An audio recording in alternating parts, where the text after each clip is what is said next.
Welcome to Married AF. We are your hosts, Brooke and Randall Fowler. On this show, we discuss the topics that really matter. Like big veiny cocks and our favorite TV shows. So pull up a chair at our kitchen table and hang out. While I bulldog my nuts.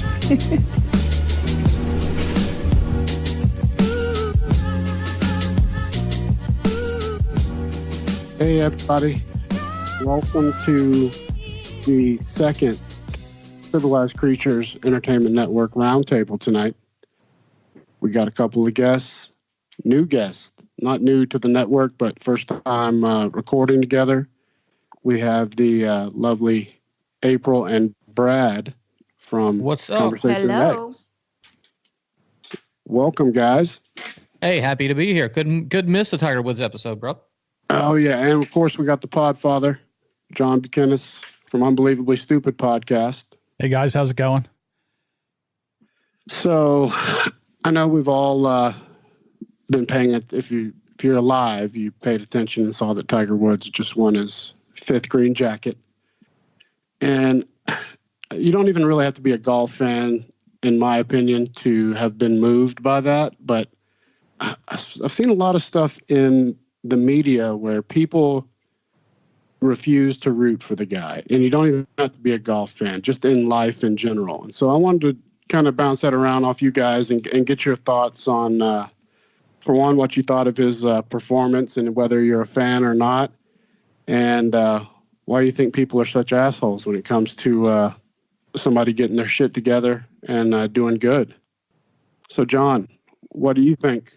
What did you think of the whole thing? You're a fan of Tiger? Not? I got to tell you, I'm not a golf fan at all. I've tried playing golf. I've actually thrown golf clubs into lakes. My golf ball was always a moisture-seeking missile. If there was a cup of water on the course, my ball would find it. But the thing about Tiger is that he is probably the best golfer that's ever played the game. And the fact that he came back and spanked that whole field, a lot of them basically play their game because of him, the way they play the game, is almost a modern day miracle. I mean, because last year he couldn't even walk. And now he's out there and he just won his 5th jacket. You got to be kidding me. Yeah, it's, I want to bring Brad and April in here and ask them. I know Brad's a golfer. And what Tiger had, he had his lower back fused. I've got my neck fused, and the neck fusion is much less serious, especially for a golfer, than the lower back. So I can't even speak enough, and we'll get to his physical injuries. But what'd you guys think, Brad? What'd you think about Tiger, and are you guys fans? Dude, I'm a huge fan, and I'll tell you, and to start it off, Tiger and I are the same age. I started playing golf before I started watching Tiger Woods, but when he came on, he was such a polarizing figure. He took over the golf world, and everyone at that point started playing for second place. And when that happened, I mean, things changed in the PGA, everything from the money to the performances from other golfers. And now, just as John had mentioned, he's playing against these kids that grew up idolizing him, and he went out and spanked their asses. And I don't know if you guys did, but I may have teared up a little bit because it got a little dusty. Oh, I boohooed. Oh, I cried. I know you did. I saw it.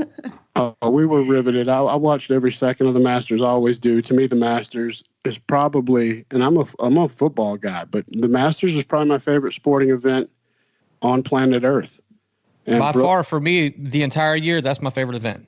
I give 2 fucks about golf. And I was about to say, I don't cry over sports. Yeah, the only reason I ever watch golf ever is Tiger Woods, and his whole comeback story has been really great to watch. And Randall will watch the Masters no matter who's playing in it, but I only give a shit if Tiger's playing in it because I want to see him do well. I wanted to see him come back and get back to the top. Here's what I want to ask April and Brooke to get the female perspective, because a lot of people that hate on him are women, because it's well documented his the guy, everything he does is in the spotlight, of course. So imagine your indiscretions which we all have of some sort. And if you say you don't, you're full of shit. We all fuck up. But imagine yours on a scale where everyone on Earth talks about it for a year and scrutinizes it. So as a woman, are you guys able to, sounds like you both are, move on and forgive him for his infidelities? And what do you think about the women that refuse to forgive him for stepping out on his wife and refuse to root for him? I can put my thoughts past what he does for a living, because what he did has nothing to do with me. I hope not. You know, I can separate it. I can separate, just like with an artist who goes out and makes, mistakes. I can separate the art from the artist. So, I mean, the same way Michael Jackson, when you hear what he did and you see the show that just came out, the documentary, and I still, refuse to watch it. yeah. When I'm sorry, when Billie Jean comes on, I'm listening. I'm tapping my toes. I can't help it. But I mean, the thing for me with Tiger, and I'm sorry I stepped on you, Brooke, but the thing with Tiger is I separate that because he's in other words, just think about the amount of money that he has brought into golf, and any golfers that put their nose up against him. I mean, to be honest with you, the reason that they're making the money that they're making now is a lot of it is on the back of Tiger Woods. Hell yeah, they call it the Tiger tax. Mm-hmm. Yeah. For sure. I mean, him being in a tournament, everyone makes more money. I mean, point blank. Well, and how old was he when he won his first Masters? He was 20. He's 21, right? 21. Yeah, 97 is 21, and after his third year in the PGA, the purses literally doubled, and it just kept growing from there. So you just got to think about somebody that had made it to the very top of their craft, their sport, at the age of 21. I mean, it's sad to say, but it's bound to happen that they're going to have some infidelities and some shit that goes wrong. It's all about how they correct that and try to move on, whether they just keep going down that downward spiral. But I mean, I think he's proof that you can come back from something like that. Absolutely. And I totally agree. Yeah, that you shouldn't really just chastise him for the rest of his life because he fucked up. There's plenty of people that fucked up like that. I mean, it's, Well, how would you feel, and I'm using you literally, or figuratively, anyone, if your marital issues, fights, quips, stupid shit you said, did, that everyone knew about, that you would, husband with a golf club, that you would never tell anyone. And you surely wouldn't hope that your friends started no longer liking you because of that. Well, you surely hope it's not all over the news and every time you turn the corner on every newspaper and magazine, Yeah. I mean, the guy, he had a marriage. None of us were there. No. I've always refused to weigh in on it and give any opinion because I wasn't there. I don't buy into anything if I wasn't there. I can't give you a real... No, the situation that ended up on the news, that's all fucked up. We don't know what happened leading up to that. We don't know her side, his side, all that. Whatever it is, it sucks that any of that happened. But you can't, I don't know. I feel like you've got to just allow somebody to apologize and try and move on and try and make it right. Well, I mean, Brad, it's all about second chances here. And like Randall said, I mean, everybody has screwed up in their lifetime. And if you haven't, you're crazy. And you got to be able to move past these things. And the media is the one that blows these things up, right?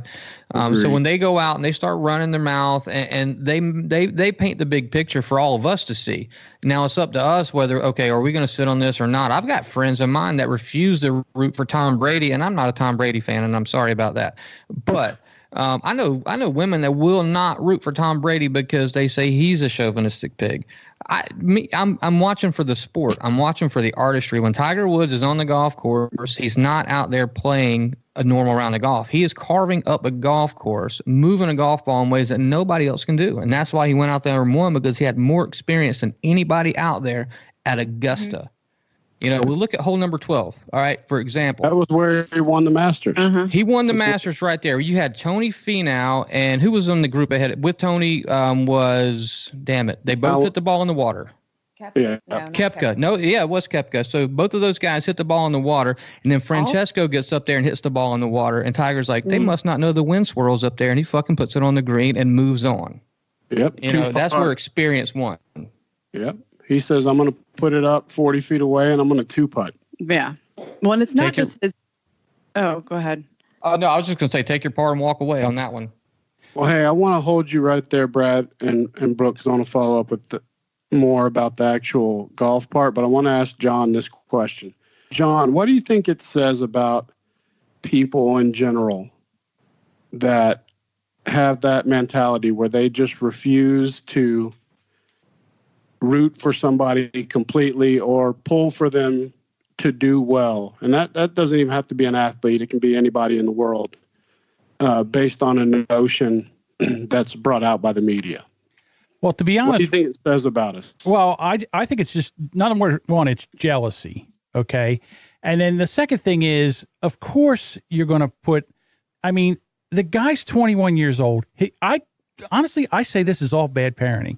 Why his parents would not pull him aside and say, son, you don't even understand. You can't get married right now.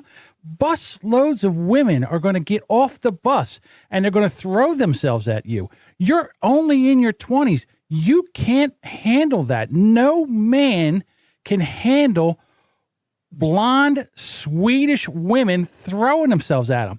I'm sorry, ladies. I know you think that we should be able to handle that. We cannot. We are meant to procreate as many women as we can. That's our animal brain. And when he has all that money and all that power and the women are throwing themselves at him, he can't help himself. But the fact of the matter is, you have to separate the sport from the person. The thing with Tom Brady, I don't like Tom Brady. Why don't I like Tom Brady? Because he's the greatest quarterback of all times, and he shredded my team many a times. But I got to give it up to him that he's the greatest quarterback that's ever played the game. I don't care what he does off the field, and I don't care who he supports or anything like that. When he steps on the field of play, that's what I'm looking at. Same thing with Tiger Woods. I can't, to be honest with you, now he's older. He's in the twilight of his life. This is when you settle down. This is when you have kids. This is when you did it. Not at that time. And besides that, he was running with Michael Jordan and Charles Barkley, two of the biggest man whores on the planet. What did you think was going to happen? I mean, that was his posse.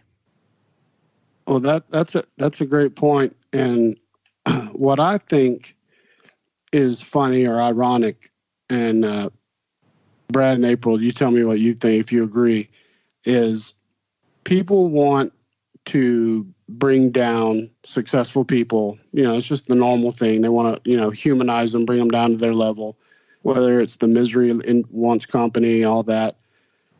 But it's almost in reverse now, because they should be able to relate the most to this current Tiger Woods, who lost almost everything, all of his sponsors. He lost half his money at least to his wife and more. Lost his reputation. I mean, crap. When he crashed his car into the tree in the fire hydrant, and he was loaded on Ambien in Florida. Yeah, down in, I think it was Jupiter, Florida. And he was, a sad shell of himself. And this is before the back went out. No, that was after his surgery. Remember? No, that was his second DUI. Those are two separate incidents. This is when he ran into the fire hydrant in the tree is when everything broke about him having the million girlfriends, the one that was toothless in Vegas, all that. And now seeing him come back, and I want to know if you noticed this too, Brad. He's a different golfer now. He's a different, I know golf is a single game, but he's more of he used to be a stoic. Like other golfers didn't fuck with him. They didn't really like being around him. He was hard to deal with. That's kind of, been noted.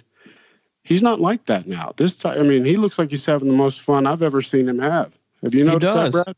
Yeah, I have. He looks like he's having a great time, but what I think it is he's been humbled a little bit. When these things happen to you, you got two options. You can keep being the dickhead, or you can humble yourself and surround yourself from the people around you or with the people around you. And like April said off the microphone there, and learn. April and I have been together since we were literally, our first date was our 17th birthday. And I've been touring in bands since then. So I've been around. I cherish my wife. I'll say that. So I haven't had those issues. But to think that you got girls that are just going to throw themselves at you because you are Tiger Woods and you can have anything in the world that you want. I couldn't imagine that kind of power. To be able to come back from that and humble yourself and get out there and go spank the very asses of the kids that are trying to beat you, that doesn't get any better than that to me. That's a comeback story for the world. Oh, I know. I mean, do you remember?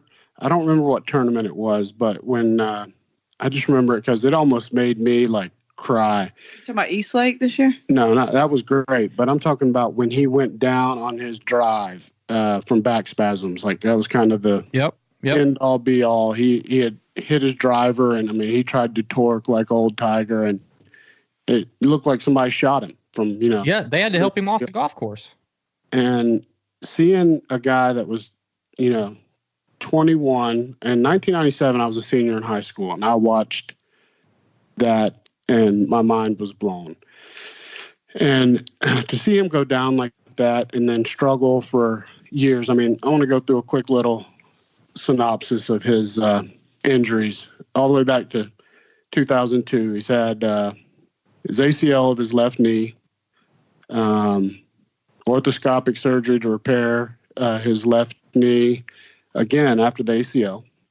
Had the reconstruction in 2008. Bulging disc in his neck in 2010, hurt his left knee again in 2011, Achilles in 2011, Achilles again in 2012, elbow strain 2013. I remember when he tore that up. 2014, his back starts fucking up. And that, it just kept, I mean, he was withdrawing from stuff from 2014 till he had it fused in 2017. And he had 3 surgeries prior to his fusion, the micro discectomies, where they just cut out the bulging part of the disc.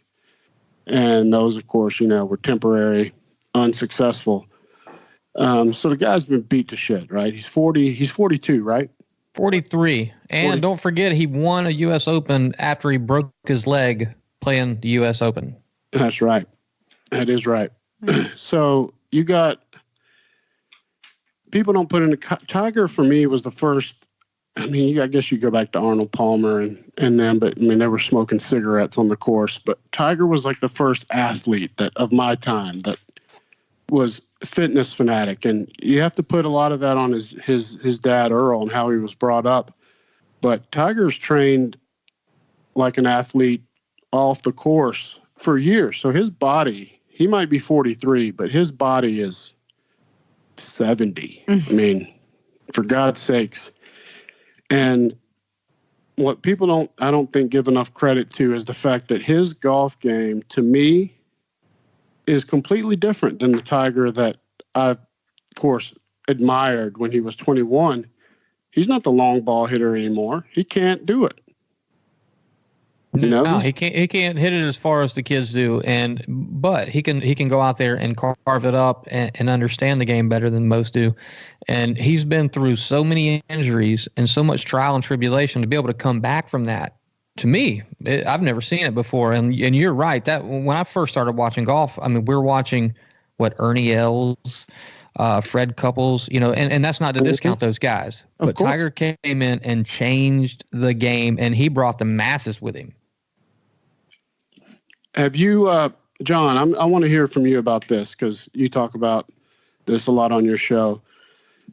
People talk a lot about the racism in America. And I was telling Brooke, I was watching, of course, you saw it at East Lake here in Atlanta. And then this past weekend at the Masters when he's walking up 18. And I know that golf is a predominantly white game, but I saw every white face in that crowd trying to touch this black man that they love. And when he would touch their hands, you'd see people, almost throwing up, passing out, like the Beatles when he's walking by. So what does that say to you about how racist we are just in general, John? Is that any correlation there? Honestly, I really don't think it makes a difference. I mean, be honest with you, if you're out there and you're a golfer and you're actually at the Masters and you're walking around, if you're that much of a golfer, there's no race in your game. You're just looking at a really, really good golfer. Now, that being said, those same people could leave that course and go somewhere else. And I don't know if that really has anything to do with racism in our country. I, in my heart of hearts, believe that, we have a narrative right now. To me, and I'm from the North, so I don't know that much about it, but for you being from the South, I think that race relations now in this country seem to be better than they ever have been. If you don't look at the media and you don't look at the stories in the media, if you just go out in America and walk around and see what's going on there, I think everything is a lot better. Certainly was in the 60s. So I don't know. But I think that what happens is somebody says, okay, well, we have to make a story and we're going to make this about race. And I think we just decide to go back to where we just start treating people like people instead of saying Tiger Woods is he's one of the best golfers. He's not one of the best black golfers. He's one of the best golfers that ever played the game. And to me, I think it's almost like you cheapen his accomplishments when you decide to say something about the race, or you're making a story about something that's not even really there. That's kind of my opinion. I try to look past all that stuff, to be quite honest with you. I agree with you 100%, John. That's perfect answer in my opinion, and Tiger himself has never been a big outspoken race guy. Like, people, they've tried to, of course, bait him. And I'm sure Brad and April have seen it, in interviews where somebody will try to get him to say something that'll stir up some shit. And he's always been smarter than that, thankfully, than to really bite on that, never given any cannon fodder to the false race thing. But I wanted to ask you, April, what you thought of when Tiger came off the course and hugged his young son, Charlie. Did you catch that part? Oh, yeah. And that's when I lost it. And that's when I just started crying. Did you see that Brooke too, and me? That's when. But when they played the montage of Tiger at 21 hugging Earl, yeah, it was perfect. It was blew my tits off. Yeah, I was like, oh my goodness, and I started crying. And my son looked at me. He goes, "Mom, are you serious?" What'd you think of that moment, Brad? As a strapping man, did it make you a little bitch too, like it did me? Well, yeah, of course it did. And I have this problem. I guess that's not really a problem, but sporting events do this to me. Not many things make me well up like that. But shit, I was at an Etowah game this year when the team gets together right before they run onto the field and they do that thing where they all are together. They're doing their chant. That gets me teared up. But when you see Tiger come off the course after doing what he did, I couldn't help it. I mean, it got real dusty in my house. I mean, yeah. Shit. Me too, and to see his excitement, I mean, we were going through the roof. I have an old friend of mine that was in town, and he couldn't care less about golf. But I think he even got a little bit welled up himself. Well, let me tell you, the last time I cried, and we've talked about this once before, but we're very similar, Brad. I'm a sports guy. I mean, you throw on Brian's song or the program. I mean, there's a bunch, movies that get to me, but when the Iowa Hawkeyes, their tradition with the cancer kids. That was in the E60 or at something. their football stadium where they turn around in the third quarter and they wave to the kids that are in the cancer ward. The whole stadium turns around, every coach, every player, and they wave to those kids that are standing up on the cancer floor of the hospital behind the stadium. Kills me. Well, they did a whole special on it on like an E60 thing. And so it was one of the only times I think I've ever seen. I mean, I've been with Randall for 10 years or so now. And it's, I think, one of the only, and I don't even think I actually saw any tears. You just say, you were like, well, no, we fight it back, Brooke. We fight it back. We don't want you to see it. But he admits that it was happening, but he was like, get out of here. I'll tell you where it really got me, man. When he came off the green, he went to his kids, and that was a beautiful moment. And then I asked April, I said, how many golfers do you think are sitting there waiting on him right now? And then, so we went through the one spell where we get emotional, and then he makes it over there where he's getting ready to walk in and sign his card, and you got JT and Ricky and Bubba, everybody over there waiting to congratulate the guy that they really wanted to see win if they didn't win themselves. And that, to me, is touching as well. Oh, yeah. All his competition was there, just as excited. I mean, like, that was great. Like, the people that he was, like, that, I mean, the guy that I was saying was fine. Brooks. Cupkey. Yeah. Cupcake Kepka. Fine. Oh, Yeah, he's a beast. I was like, ooh. Yeah, I was like, who is this tall drink of water out there playing golf? I mean, he was right there in his group, wasn't he? He was in the group ahead. He was the one, one right ahead. But like even the guys that were like, you know, maybe gonna win before he came back and like spanked them all. Talking about Molinari? Yeah, like they were all like, you know, it's the Tiger effect. Like, what can we do? Like, well, if we're so happy for the guy. Brad, what? That's a good point. Brad, what did you think about that? Molinari is being a machine the whole tournament. He is a par machine. He is unflappable. He had 40-something straight birdies. He gives no fucks that Tiger's involved, or he thinks that. And then he thought that, Then Sunday comes along, and you see he starts off. He's playing okay, you know, still even in the final round. And I was like, he's gonna shit the bed. I don't care how consistent he's being, and it's real. The shit's real. Tiger's sitting there. He's chewing his gum now. He's unflappable. He's in his red shirt. He's in his Sunday Reds, which is the coolest shit on planet Earth. If people don't realize or know the story about that, Google the shit. And his whole family was wearing red and black too. And if you don't start wearing it when Tiger's in contention on Sunday, something's wrong with you. Well, I'll give you 2 points on that, Randall. First of all, I'm going to go ahead and throw it out there. I think you might be chewing some CBD gum. Calming them nerves a little bit. But I don't know if you picked up on this, but I think it was on the 8th hole and the 10th hole. Molinari was teeing off, and then they also had who else was in his group? He had Phenom, or however you pronounce it. Yeah, that's right. So they're both in his group. When they're teeing off, Tiger was literally 2 foot in front of the tee markers just so they could see him. It was a Tiger. It was a power play, bro. He was up there so they could see Tiger standing there just staring it down, and go back and watch the tapes and look at it. He is in front of the tee markers, and there's no rule saying he can't be. He was up there just letting them know, hey, I swing a little bit lower than you boys do. Hope you brought your game today. Right. It's a tactic, I'm sure. Hell yeah, it's a tactic. He's a savage. Well, how many times was it surprising to you where what I found captivating about watching him win this Masters, which I thought was his best, I equate it to like an old crafty pitcher, right? Like from Major League, old, what's his name that says up yours, Joe Boo? That throws it down. Joe Boo. Yep. Yeah, throws the grease ball, the Vagisil ball, whatever it takes to get him out. And you see Tiger now in times where back in the day he would 10 cup the shit. You know, he'd Kevin Costner it and just to get it over the water.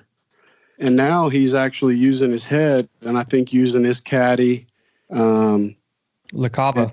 Yeah, and he's just playing smart instead of brute. I think it's finally all clicked for him.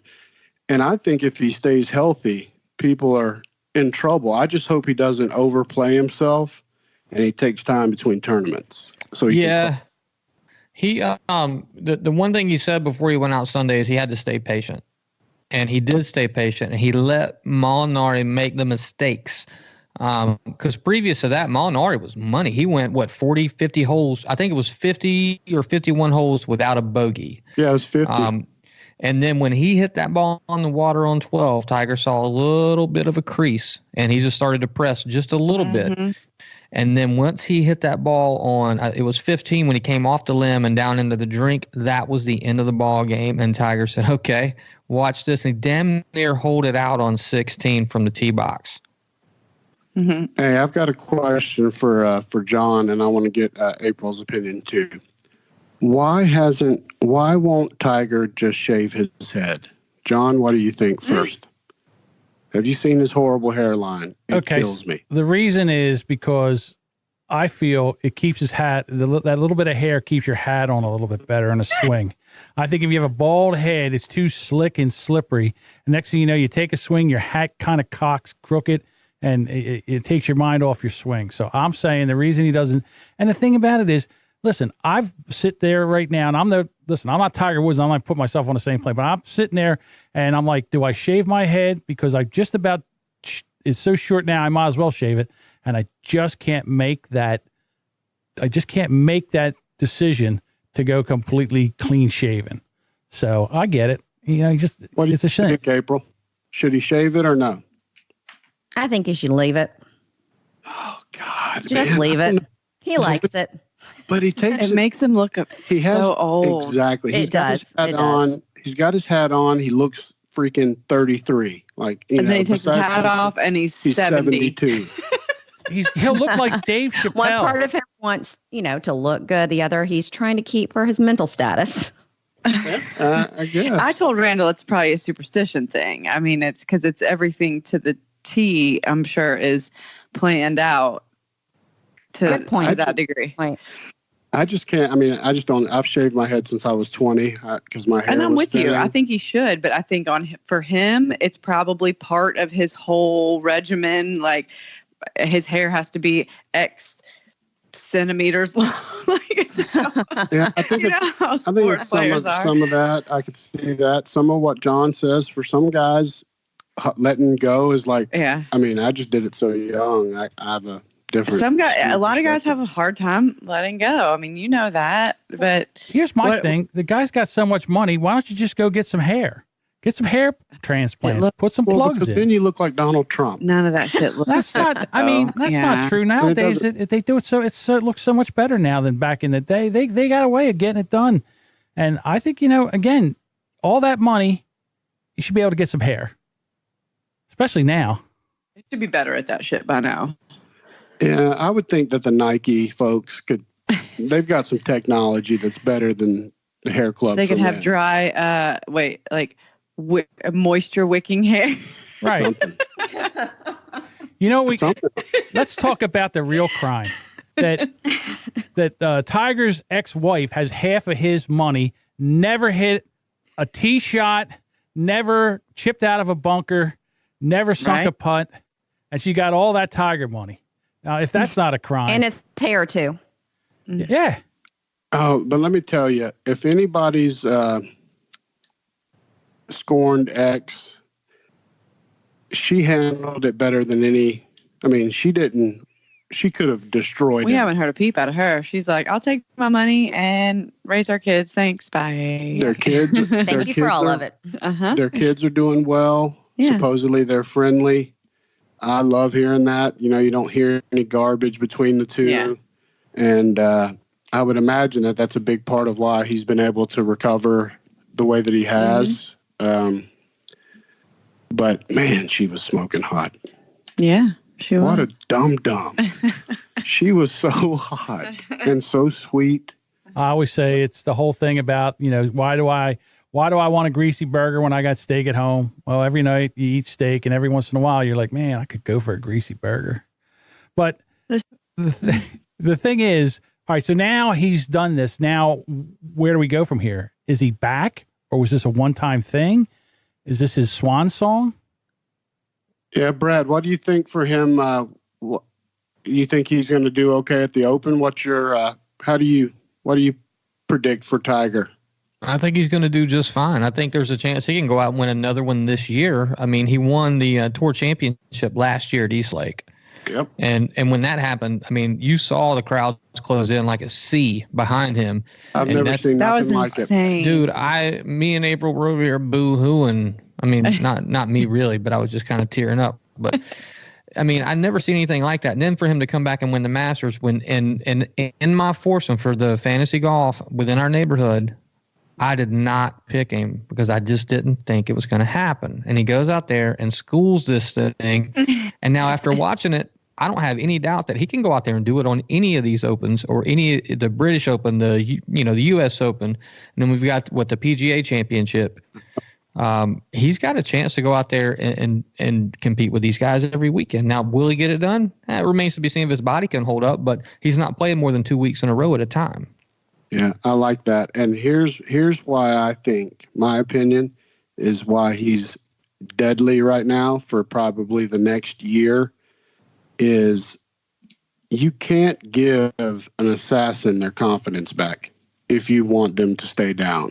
Mm-hmm. And he's won another damn green jacket. So now he's damn salivating again. Jack is right back in focus, like it's as real as ever.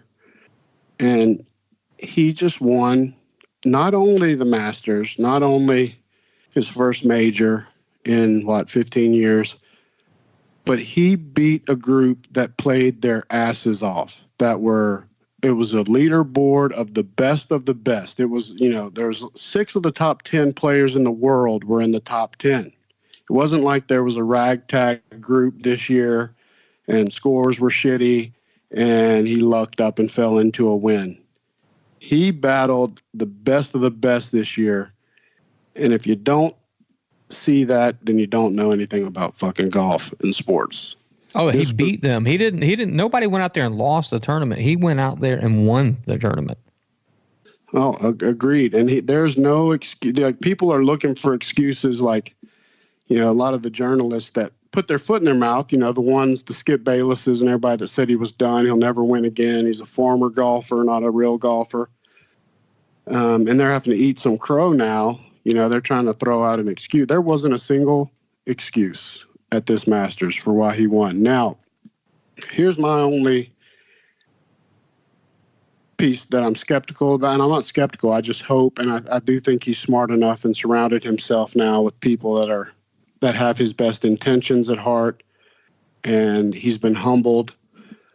But I just hope the pressure doesn't get too big again, because I want it to stay fun. If it becomes work again, like if he just, I don't want to see a million Cadillac ads, I guess is what I'm saying, and him, stretching himself so thin. Because what happens when you do that is not only emotionally and mentally you get stretched, that's when you get hurt again, and I don't know if he could take it, a major injury again. Wait a minute. Are you telling me that you think that standing there and doing a commercial for Cadillac or Buick or doing those spots is like strenuous work? I mean, you work for a living. Everybody here works for a living. Does that really, really work? I mean, don't get me wrong. I know it takes time and everything, but the amount of money he gets for standing around here next to a car or driving a car or whatever they're hawking, shoes and stuff, is that really working? I mean, are you kidding me? Yeah. No, come on now. It's work only for the fact that this guy's schedule is so, everybody wants a piece of it. So at that point, every single second of your day is accounted for. So you're going to be on a jet going here, you're going to be on a jet going there, and it's very taxing on him.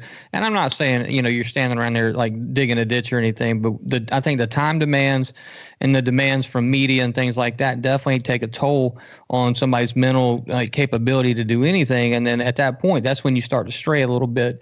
And you're right. It's not hard work. It's just a matter of having to do all the scheduling. And, oh, by the way, I've got to practice to try to win another major, and I can't practice too hard because I may hurt myself. It's just all these things. But he's an old man. I'm an old man. I'm living vicariously through somebody that's doing something great at 43, hoping, hey, I'm 43. Maybe I can do something great.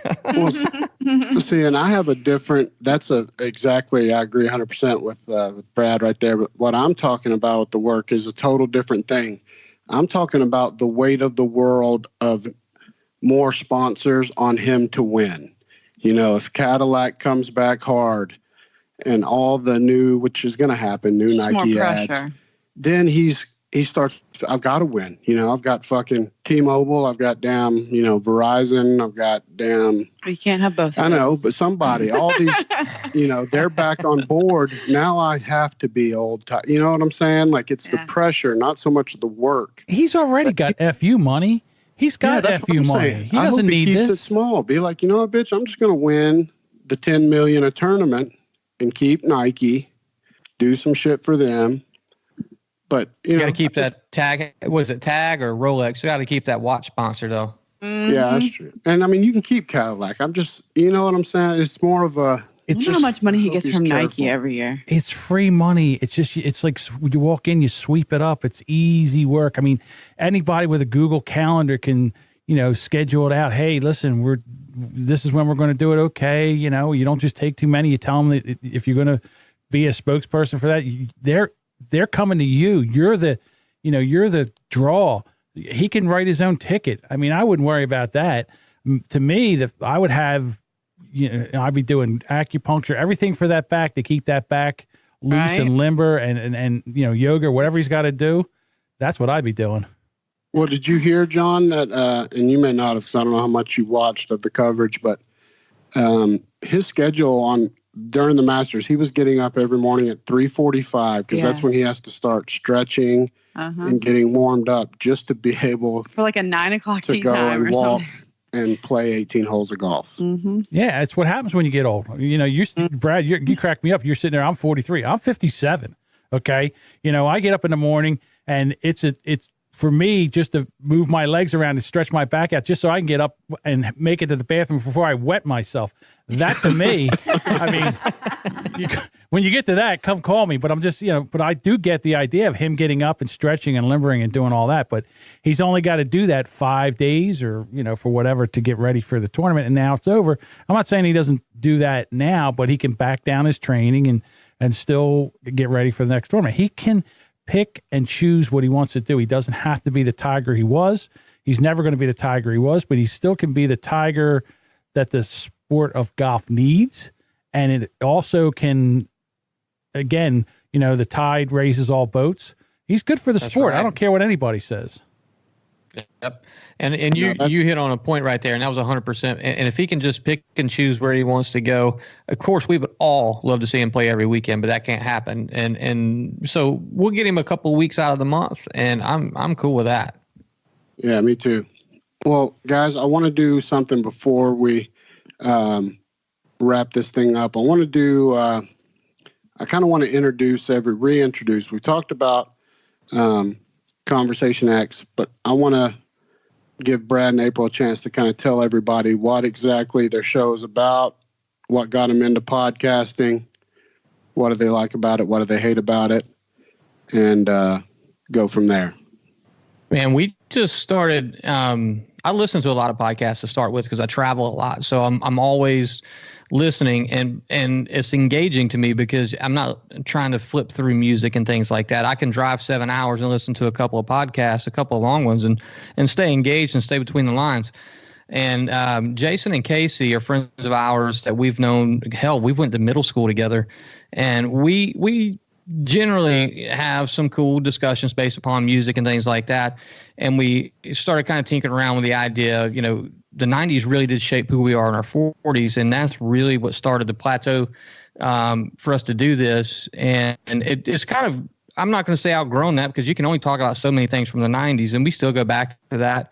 But we generally now we've added Casey and April into the mix, and it's just fun for us to sit back and pick a topic and go off on it and have fun. We've caused a little bit of a riff up here on Lake Allatoona in the past few weeks, and it's been kind of funny to see that too.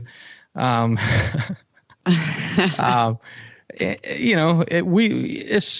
have opinions, and when you have opinions, you talk about it, and not everybody's going to agree with our opinions, and I quite frankly don't give a fuck. So if they want to say something about it, they can get their own podcast and say something. I don't care. Exactly. Well, let me tell you something. Let me introduce you to John Buchanan, the man that doesn't mind at all making people shove their bullshit up their ass. John is I couldn't even tell you whether John's a Democrat or a Republican because he's just so damn all over the place. He'll fuck with anybody. I'm from the Common Sense Party.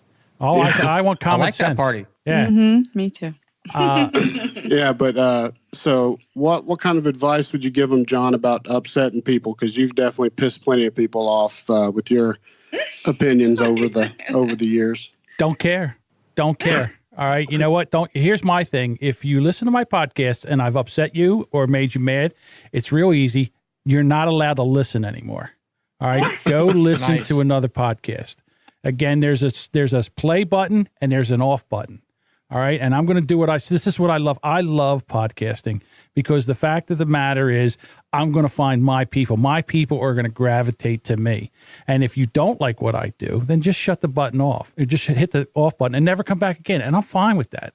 But what I have a problem with is these people that, of course, you don't agree with them. They're going to ruin your life. They're going to come after you. They're going to come after you on social media. They're going to talk to you. They're going to try to get you fired.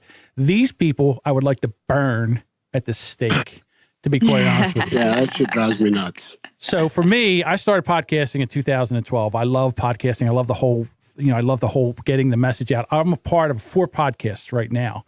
I podcast 5 nights a week. And it's not just one show, it's all 4 different shows. And I love helping independent podcasters, get their message out there. I love the technology of it. I love everything about it. Not only do I edit 15 podcasts a week, I probably listen to 15 or 20 different podcasts a week. So, it does really envelop my life. And the thing is, just be you. Don't be somebody that you think that your audience wants. Be you. Let your people find you. And I would rather talk to 250 people that get me and know me than 5,000 people that have no idea about anything that I'm about. And that's the way I do it. And the thing about it, your show is you can talk in the 90s, and if you get something, you pivot and do something else. You're your boss. You don't have a program director. You don't have anybody telling you what to do. You change it up, quit, keep it, whatever you want to do, and decide to do something else. You already have the technology. You have all the tools. You can do whatever you want.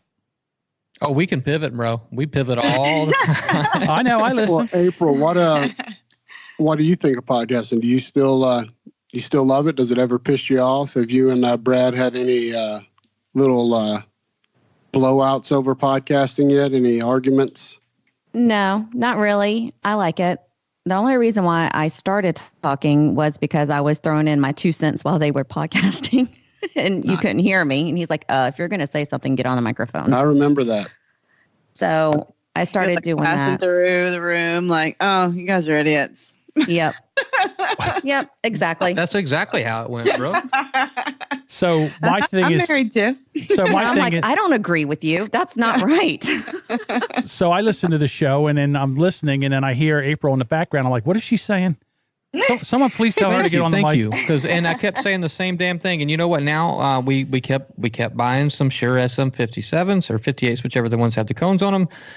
And we all have a mic, so we can say whatever we want. April still doesn't talk as much as she should, but she's just kind of getting used to it. And it's a lot of fun with the 4 of us now, though, because we can kind of pass it around, and all 4 of us have opinions, and none of them are the same. I don't know if y'all listened to this past episode, but we all had some pretty differing opinions when it came down to the music part. Yeah, you guys, I mean, that's definitely the home base of the show, the music. But, I'm a 90s kid. I mean, we're all Gen Xers, or us. I don't know. What are you, John? I'm a baby boomer. Baby boomer. Yeah, I'm a baby boomer. Are you a baby boomer, John? Sure. Yeah. God, you're old. I know. Now, I know I am old. So Damn podfather. Now, I do listen to Conversation X, and one of the things I love the sound quality. You guys sound like a professional show. Like I said, when I listen, I'm an audio snob. So when I listen, I want to hear, some good audio, and you guys, have a good flow between what you do, and I enjoy it. And don't let people get under your skin, or don't let people second guess. Just be you, have fun. If you're not having fun, then why are you doing it? Dude, that's exactly when we started this thing, and Jason and I talked about it. I said, if there ever comes a day or a Sunday or whatever day we're supposed to do this, and it starts to feel like it's work, I don't ever want to do it again.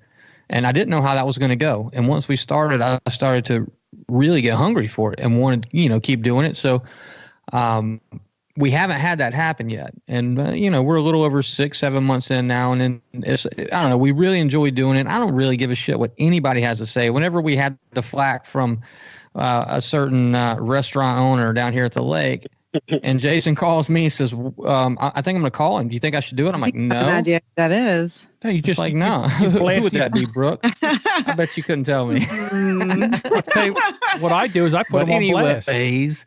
it was. I told him, I said, you do whatever you want. You can phone me in. You can conference me in if you want. I said, you don't have to call this guy back. It doesn't matter. He's not part of what we do, and it has no influence on what we're going to do from here going forward.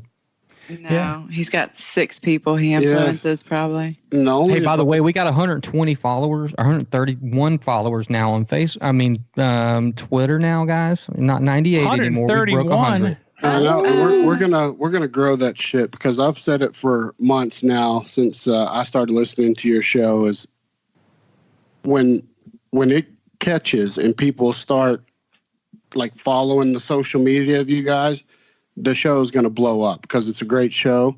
I've been a supporter since the first time I heard about it, and then we share a common friend that. It's funny how we actually got linked up, because how about that? His buddy Jim. Oh, J-Lou. Yeah, that me and Jimbo met in the sauna at LA Fitness. That was a weird story when he was telling me about the sauna thing. We were sitting in the sauna. In the sauna, everybody's wieners out, or no? No, we don't. None of us. Jim, and me, we don't sauna nude. I'm uncomfortable. I'm uncomfortable right now. Sauning and talking about podcasting, and I mean, boom, he was like, "Holy shit, you have a podcast? So do my buddies." Oh. And I was like, "Well, who are they?" That's right. And I then remember. Boom. But yeah, so we're gonna spread the word on that. I think this roundtable will be good, because we're gonna grow that base and then get that show on fire, because you guys are awesome, man. I'm a big fan. I know John is, and for John to be a fan is a huge accomplishment in my eyes. John's kind of the for him to say that your audio sounds good is a very big compliment, because he'll tell you if it's not. Thank you, John. I appreciate it. I come from a long background in music, and there you go. I just happen to have the tools to do it. I'm no expert at by any means, but I do know that whenever we are all sitting around, if you want to separate our voices, some people need compressors, because you can't hear them. I hear you. Yeah. Well, so how do people find you guys? Let's give out the social medias and all that good stuff, Brad. Convo X podcast across all the media platforms, social media platforms, and Conversation X podcast at Gmail, and you should be able to find us. And we're really trying to step up the Twitter game. I travel a lot, and that's been very lackluster from our end. So we're trying to be a little bit more conscious of it and learning how to hashtag. That seems to be very important. So we just keep it rolling, man. And I certainly appreciate the support from all you guys, man. It means the world to us. Yeah, man. I'm happy to do it. I'm glad that we're all on board on Civilized Creatures, just to help grow each other's shows. No bullshit, no drama. You got some podcast networks out there that make me want to throw up, because they're full of shit and end up stabbing each other in the back. And our little thing here is great, because it's just a group of people that are going to support each other, retweet, share, have each other on each other's shows, promote each other, and fucking just be cool to each other. That's I think what we're all about. Just be cool, bro. It's the one thing the one thing that I just don't understand is podcast competition, because we do one show. Most of us do one show, an hour or so a week. And if you're a podcast listener, you're out there, you're trying to find different shows. So the fact that we can't be in cooperation with each other and support each other's shows, and because to me, the hardest thing to do is to make a podcast. The second hardest thing to do, I'm sorry, let me back that up. It's the other way. The second hardest thing to do is make a podcast. The first hardest thing to do is get somebody to listen to the podcast. Mm-hmm. That is the hardest thing to do. And the promotion is the hardest part. So the people that are out there and they're trying to make it, as a competition, your show is better. Every show is different. Every show is unique. None of them are the same. So I never got that. Never got that. That's the beauty of it. Well, guys, I appreciate you guys being on here for the second round table, and we'll do some more of these and get the word out to get everybody on the network together and shared. But Brad, I don't know if you heard, but we are going to try and do a Civilized Creatures team builder, and it's going to be here in Atlanta, because we're kind of kidding area. I'm hoping maybe sometime in the fall. John's in Philly. We've got Drinks with Larry crew up in Ohio, outside of Cleveland, so they can all get here to Atlanta cheap and easy. And we're going to go and do some shit, go to the Claremont or something, go somewhere cool, and awesome. show these people Atlanta and have a good time. Well, let's do it. And if there's anything I can do to help facilitate that, let me know. I'm a planner, brother.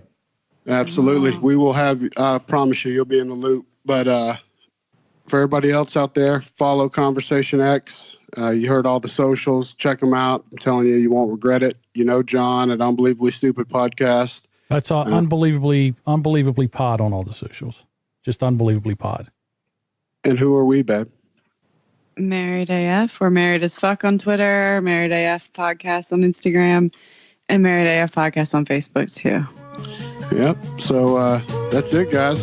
Thank you all for joining us. And to everybody out there listening, make sure you go fuck yourself. See y'all later, Cheers, guys. brother. See ya. Bye.